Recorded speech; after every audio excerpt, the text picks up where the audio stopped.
Good day everyone, my name is Sabir Ututi and my report is about policies of agrarian reform and land ownership in the Philippines under Spain, America, and the Commonwealth.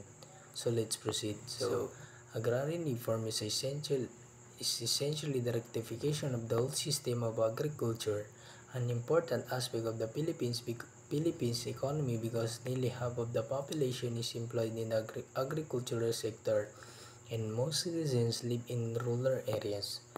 So, kapag sinabi natin agrarian reform, ibig sabihin nito is ayusin yung buong sistema ng agriculture. Importante ito kasi halos kalahati ng Pilipino ay nakadepende sa farming para mabuhay. At ang karamihan pa sa atin ay nakatira pa rin sa rural areas. Ibig sabihin, kung may problema sa sistema ng lupa, automatic malaking parte ng population at economy ang apektado. So, let's proceed to the next slide. So, agrarian reform is centered on the relationship between production and the distribution of land among farmers. So, dito, magkikita natin na hindi lang basta pagtatanim at pag-aani ang mahalaga. Ang pinaka-core ay yung distribution ng lupa. Farmers ang nagtatanim pero kung wala silang sariling lupa, lagi silang talo.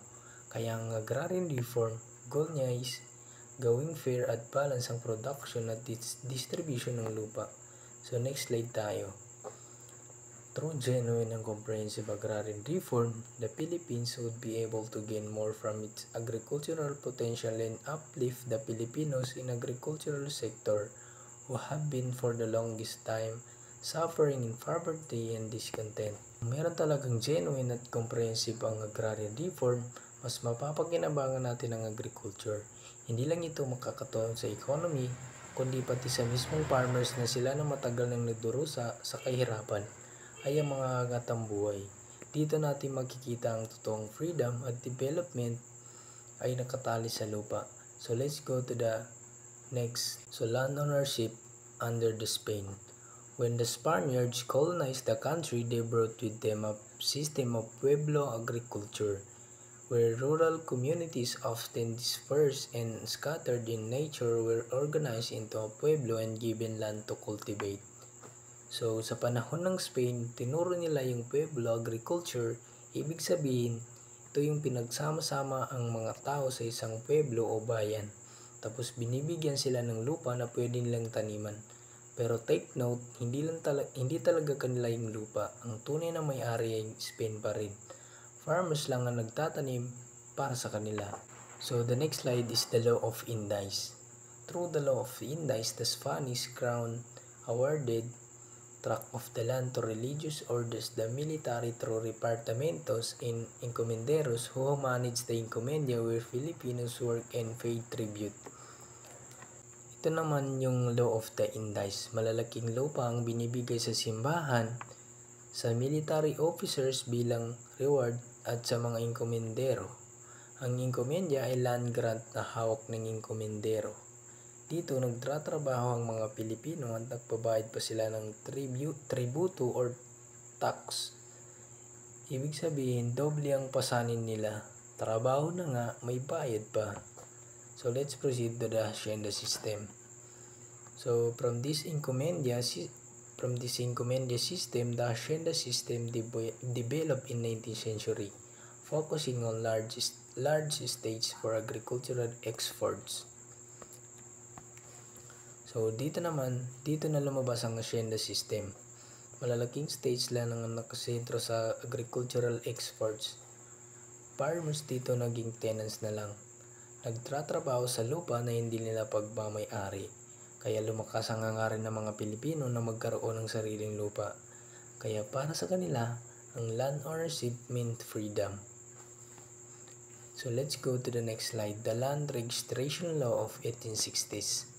So in the 1860s, Spain enacted a law of ordering landholders to register their land holdings and only those who knew benefited from this. So Filipino fought the Philippine Revolution with the greatest desire being to own land. So noong 1860s, naglabas ng batas ang Spain na kailangan nirehistro ang mga lupa. Pero siyempre, ang nakinabang lang ay yung may pera at may alam sa mga proseso. Ang mga ang mga ordinaryong farmers ay walang resources.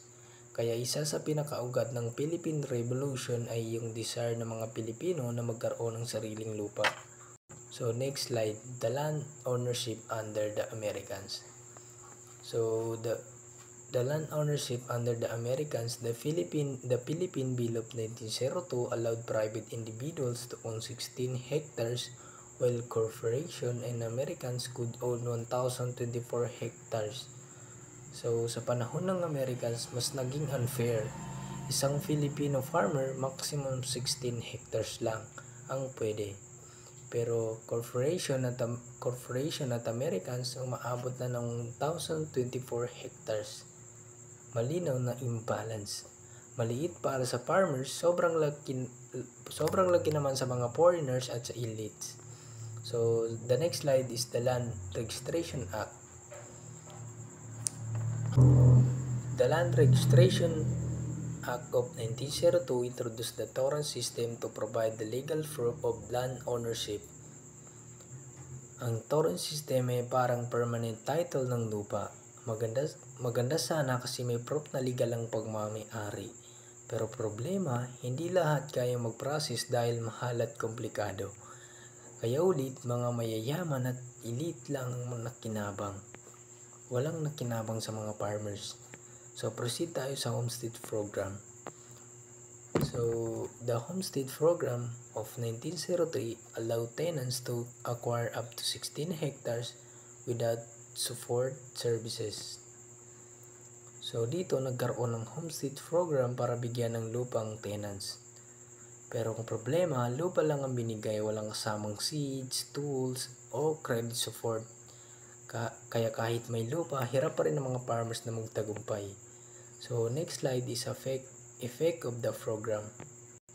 Many were forced to return to tenancy and wealthy Filipino hacenderos purchased or seized lands from indebted farmers.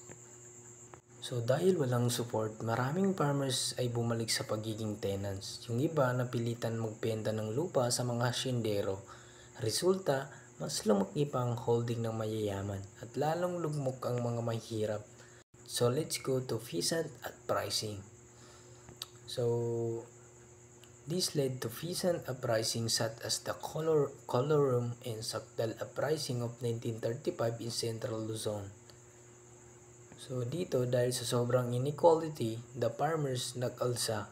Example nito ang Sakdal uprising noong 1935. Ang ibig sabihin ng Sakdal ay to accuse. Lumaban ng mga farmers para i-accuse ang gobyerno ng injustice.